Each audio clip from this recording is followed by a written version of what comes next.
Bugun sizlar bilan Hikvision domofonlarini noldan bir-biriga ulashishni ko'rib chiqamiz.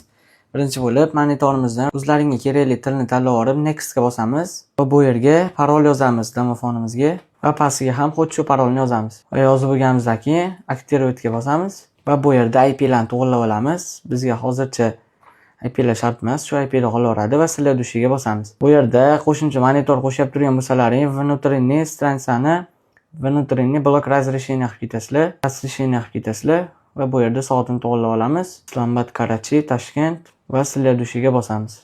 Bu yerda Wi-Fi ga ulamoqchi bo'lsalaring, Wi-Fi ni yoqib Wi-Fi ga ulab olasizlar. Bizga shart emas, sizlar dushini bosamiz va bu yerda vizimnoyimiz chiqdi.